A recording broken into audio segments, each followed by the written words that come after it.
Although everyone expected a second series to be commissioned, Department S was not to return. But it wasn't quite the end for all of the characters.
As far as I know, there was never talk of a second series of Department S. At the very end of this series, I can't remember because it's been some time now, but I can't remember when it was that I was aware that we wouldn't be coming back for the next year. Well, when I wrote Super Today, I didn't know it was going to be the last one. I didn't have any idea at all. I think, despite the fact that Department S was a huge international seller, it didn't sell in the States. In fact, it didn't show in the States until '73, I think, when it was only syndicated. I mean, these were the sort of reason that they stopped doing these type of shows, wasn't it? It had to sell abroad, and if it wasn't going to sell abroad, if it wasn't selling abroad, then they wouldn't do it. When production wrapped on Department S, producer Monty Berman and script supervisor Dennis Spooner began to consider new shows. It was from one of the most unlikely sources that the new series came, however. While ITC mogul Lou Grade is often quoted as saying he didn't much care for the character of Jason King, his wife most certainly did. She gently pressured Lou to bring back Jason King, this time in his own series. Do you know where Jason King is at the moment? King, sir? Yes, King. The novelist who used to be with S. There. Oh, I think Lou Grade reckoned he could sell it. And there is no doubt that the image of Jason King that Wingard had largely inputted had a public response. And so Lou could sell it. And I think Lou Grade, although was absolutely not a fan of the Jason King character, I think he was astute enough to know that there was mileage in this character.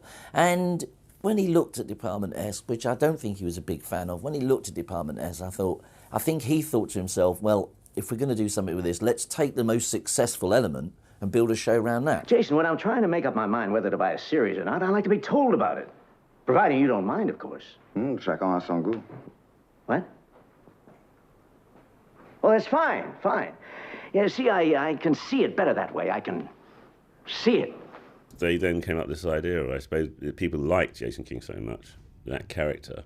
They came up with that idea of, let's just make Jason King. It's just one of those things. He's got that sort of magnetic personality. I don't know how else to describe it. And it was perfectly obvious that there would be a spin-off devoted to his character. I have helped the police on many occasions. As a special consultant for Interpol, Department S. Interpol? You mean you've heard of it? Oh, yes, senor. Even in a town as small as Terenza, we are acquainted with Interpol. And obviously, if you're going to do a spin-off character from Department S, it has to be Jason King. The other characters aren't strong enough, and necessarily they've been, if you like, a bit overshadowed by the flamboyance of King.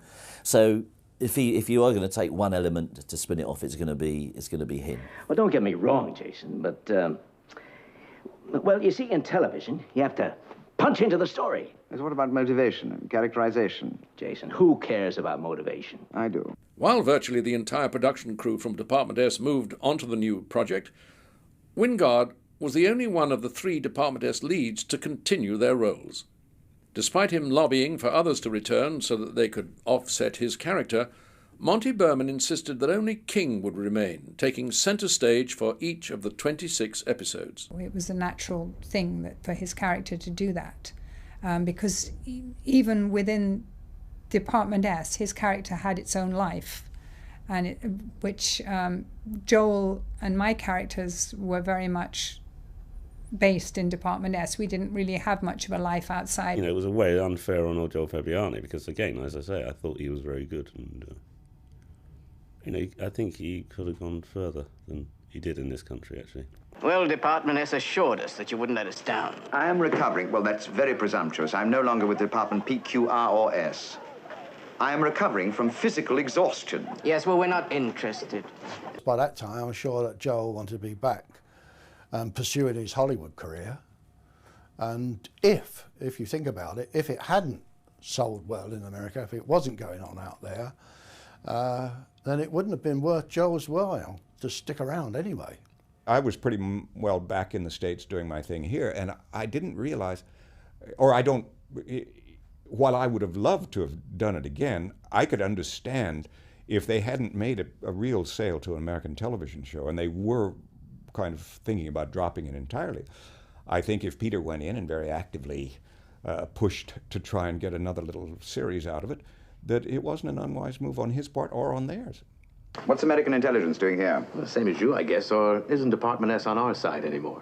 Yes, but they're struggling on without me, for the moment. The reason why the Jason King character is so popular is because of the surroundings he's in. And in Department S, he's got two relatively straight people to play off against, and a relatively straight and traditional world, albeit with fantastical things happening in it. So he comes across as a fantastic, flamboyant character in a normal world. When he's spun off into his own series, and the series is around him, the world that he inhabits becomes much more fantastical. And to compensate for that, he becomes even more outrageous and campy and goes off into a completely different style altogether. Are you there? Yes. Are you? Who are you? Who are you calling? This is Mr. Lovegrove, Borough Surveyor's office. Deranged. The dream. In fact, if you look at Jason King and compare it to Department S looks like The Spy Who Come In From the Cold. It looks like a gritty, realistic documentary of what's happening in the spy world, whereas Jason King was way out there. It's almost like sci-fi. It's just too extreme. Although originally called The World of Jason King, the series would later simply be called Jason King, and its premise was very clear: audaciously amusing, penetratingly persuasive, suavely sophisticated. This is Jason King, brought to vivid life by Peter Wyngarde in a series of high-spirited adventures all over the world. The series format was the usual ITC fare. Each week, King would investigate an unusual situation and ultimately come out on top.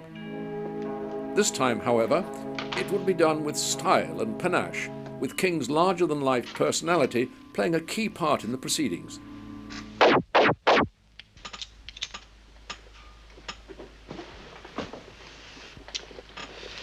How do you do? My name is Jason King. You owe me 24 francs, at 8 francs a copy. That's rather a novel introduction. I think Jason King does work. Against all the odds, I think it does work. And the only reason it works is because Wyngarde is such a fantastic, powerful actor that he can actually pull it off. Anyone else playing that role, I just think you'd laugh them off the screen. But Wyngarde's, his very preposterousness actually makes it work. It prints a Mark Cain strip, Mr. King. In Chinese? Yes, in the comics section. Section is unimportant. Mark Cain in any form or language is sheer delight. There's a lot of Jason King and Peter Wyngarde in each other. I don't think I'm quite sure where one starts and the other ends. They were certainly very close. Couldn't you make Mark Cain more what? Well, don't get me wrong, Jason, but in television, we like our heroes to be more like heroes, not so offbeat. Peter Wyngarde's portrayal of Jason King was slightly different from the rest of the ITC leading men, because almost all the ITC leading men were pretty clean-cut, suits, ties, short haircuts. They were sort of matinee idol type leading men. Wingard came out of left field. This rather flamboyant, flower power, beatnik kind of person. And that was a big difference. As it was Jason King, one had to film it in a manner that reflected his personality. And it was purely a question of keeping things in control. Always keen to save time, and thus money, Berman was keen to cut down the 2 hours each morning that it had taken to style Wingard's hair for Department S. This time out, he would wear a wig. I think it was Lou Grade who said, well, why don't you? And Monty was saying, oh, that's one of the problems. We can't start in the morning until he's ready. Lou Grade said, well, why doesn't he wear a wig? And so that's what happened then. And so we were able to start promptly on time. Your photograph doesn't do you justice. Oh. You have far more. Magnetism. Exactly. Of course, I was expecting a man with a certain... Virility? And assurance. Commonly mistaken for arrogance. But do go on. I find your conversation fascinating. Peter's a very fussy man about everything, and was always late. Getting ready for his makeup and his hair particularly, stuff like that. Sebastian, flamingos! I know nothing about them. You've just destroyed a work of art. No, I've only worn that once. I shall have to sit down. I think in the end there was I don't know how true this is, but Monty said he was so late every morning that he counted up how many hours he was late and he deducted out his salary. And all hell let loose, but that's the way Monty was, Peter's costumes and hairstyles were pure 1970s, and my God, did he take advantage of it. He always looked sensational. He wore that extraordinary wig. It was so bizarre. I mean, it was lovely and of its time. So now it doesn't look, it looks a bit almost, not quite ludicrous, but almost ludicrous, which is a pity because he was a very handsome man. And I think if he hadn't been so determined to keep up with the times, it might have lasted a bit longer. Jason King? Yes, I have an appointment with your cultural attaché. My name is Delphi Mercia. I am the cultural attaché. And I'm more attached to your culture than ever. In my opinion, it was his undoing on the, on his future. It's a terrible thing to say, but that big hair and the flared trousers and all that bling, to me, looks terribly dated now. On the other hand, I look around me and I see people like that still. So maybe it's not as dated as all that. Because he went so much for the fashions of the time, unfortunately, I think it's dated, the series. You almost laugh at it. You have to look at it as a period piece. It's the only way. It's very, very interesting from an archivist point of view because it shows, if you like, the ITC hero coming full circle. You've got this puritanical John Drake character in Danger Man who wouldn't even, wouldn't flirt, who wouldn't seduce a woman for anything. And then you've got this incredibly flamboyant, effeminate character who's just a sexual demon with women in bed, despite appearances to the contrary. So it's the hero becoming full circle. There's also the thing that, Jason King was a hugely flamboyant, over-the-top character. Whereas leading men in those days was slightly understated. They underplayed everything and very unlike Jason King. So Jason King was a new departure, really. Morning. Thank you. Jason King? Yes. Occupation? Writer. That's down there as well, above place of birth. Or is it below recognizable features? With Joel Fabiani and Rosemary Nichols jettisoned, thoughts turned to the idea of a new regular cast. I think just after production started on Jason King, I think it became evident to the production team that maybe it was a difficult task for the character, not for Wingard, but for the character to hold the series on its own. And I think they contemplated giving him a full-time partner.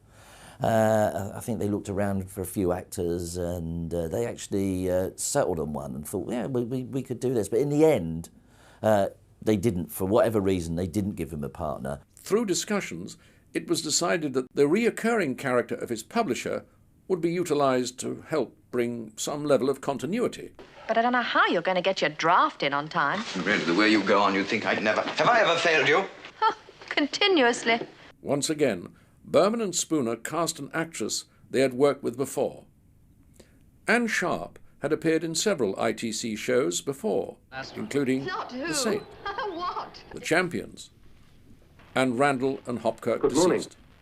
Forgive me for receiving you in bed. I'm feeling rather frail this morning. I sometimes feel that way myself. It's not a hangover, if that's what you think. And it didn't hurt matters that Anne Sharp was actually Mrs. Monty Berman. Monty Berman and I would travel to the studio and back frequently together, and on those when we did most of the discussion about casting. And he might have said, oh, that'd be good for Anne, wouldn't it? And I would consider and say, well, yes, why not? We had another of those mysterious invitations the other day. I didn't bother you with it before, but now you're in this mood. Tarenza? Northern Italy. Oh, yes.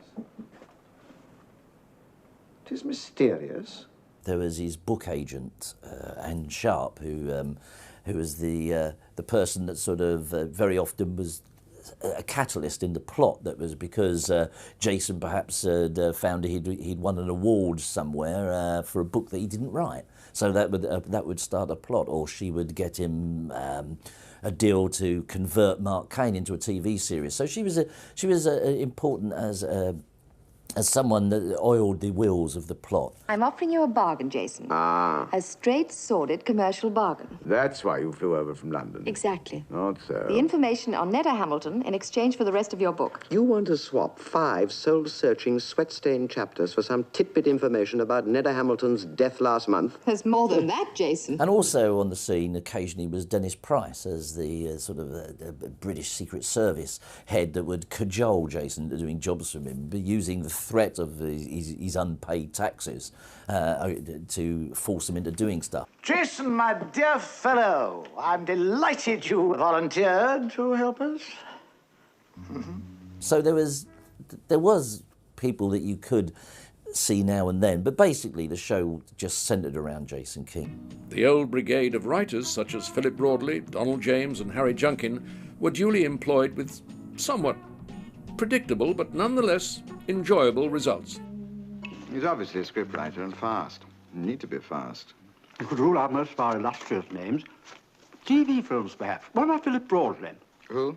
Done quite a lot of work. You may have come across him. Broadley. He's always writing television series. He certainly doesn't write dialogue the way I do. Tony Williamson. Never heard of him. No, he wouldn't touch ghostwriting. No, you'd have to be someone who's imaginative, efficient, obviously out of work. Many directors did not return from their stint on Department S, however, having found that a number of them just could not understand either himself or his vision. Wingard would only accept 3 of the directors back to work on his new series: Roy Ward Baker, Jeremy Summers, and Cyril Frankel. From a practical point of view, unlike Department S, the production of Jason King was not confined to the studio backlot and its surrounding environs. We go to the cemetery. Wait a minute, Jason. Hold it. Mark Cain's supposed to be in France. How come he turns up at the cemetery? That was your brilliant story consultant's idea. He said TV audience is like a change of scenery. Details are unimportant. Right. You can fix it on a rewrite. A location shoot was organised to show King interacting with various European locations and landmarks. Peter came to Vienna, where I was working at the time, and so we set up a situation to show him in Vienna. And we went to Paris and we set up a situation where he went to Christian Dior's shop and, certain landmarks which then could be inserted into an episode. Consequently, a large amount of generic footage was shot with the intention of spreading it throughout the series. This had to be accommodated by the writers in any stories they created, as nothing was to go to waste. But when they moved into the 70s, and especially with Jason King, ITC were looking to cut corners. By all means, they let Peter Wingard talk them into perhaps going on a small tour of Europe to film Jason King in certain locations. So instead of using stock footage, they actually really have film of him there. But they cut corners in other ways. Where are you taking me? To one of our hideouts. May I ask why? Because I was ordered to do so. Ordered by whom? Captain Mercier. Captain Mercier? Is that any relation to Delphi Mercier? Si, senor. The episode I did, which was all about some South American guerrilla movement, I do remember we were filming in the underground car park at the ITC studios. It was January. It was freezing, and we were pretending that we were in South America. All I know is that it certainly wasn't hot, and although we had a lot of lights trained on us, we were freezing to death. But that was always the snag with doing those very exotic locations in England. As another cost-cutting measure, and perhaps to offset the cost of location filming, the decision was made to shoot the entire series on 16mm, rather than the usual 35mm. Well, there was a lot of fighting against that, as far as from the camera people and stuff like that. 35mm is a much better system, and just the film. I'm sure the guys would tell you that was much better 35mm. A lot of the people that worked on ITC shows had worked in film and really understood lighting and really understood how to make that film work on television. The 35, if you strike a new print from a 35mm neg, you get a beautiful, pristine picture that stands up, well, even on HD TV all these years later. But it was to be made, as it were, on the cheap. So it was made in 16mm, and casts and costs were kept down. While on paper it seemed a good way of saving money, it has often been singled out as the moment when the quality-conscious ITC brand began to decline. Unfortunately, 16mm productions just don't look as good as 35mm ones.